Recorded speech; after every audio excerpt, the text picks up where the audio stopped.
કેટલીક હત્યાનો બનાવ સામે છે, શું આખી હકીકત છે?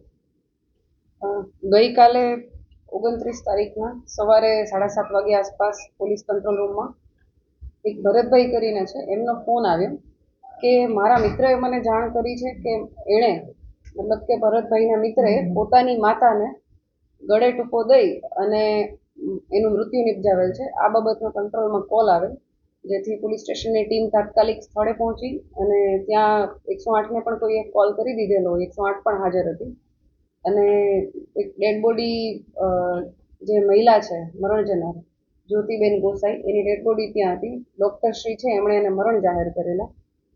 અને આ જે હત્યા છે એ જ્યોતિબેનના પુત્ર નિલેશ ગોસાઈએ જાતે જ કરી છે એવું નિલેશ ગોસાઈ પણ ત્યાં હાજર જ હતો. એણે જ જણાવેલ કે મેં મારા મધરની હત્યા કરેલી છે.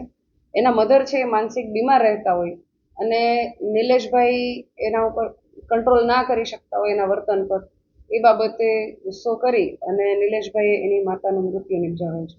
કઈ રીતે હત્યા કરી છે? જે નિલેશભાઈ છે એણે બ્લેન્કેટથી એના મધરને ગળું દબાવી અને હત્યા કરેલી છે. કેટલા સમયથી માનસિક રીતે બીમાર એના માતા છે માનસિક રીતે બીમાર છે, ઘણા વર્ષોથી હતા અને છેલ્લા 3-4 વર્ષથી નિલેશભાઈ અને એના માતા બંને સાથે રહેતા હતા અને એ દરમિયાન એની દવા પણ ચાલુ હતી. છેલ્લા 1 મહિનાથી એના મધર છે એણે દવા લેવાનું બંધ કરી દીધું હતું, જેથી એની માનસિક પરિસ્થિતિ છે એ વધારે વણસેલી હતી.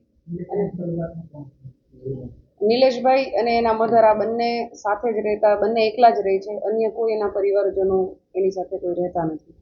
શું કામ કરે? નિલેશભાઈ છે કંપનીમાં કામ કરે છે.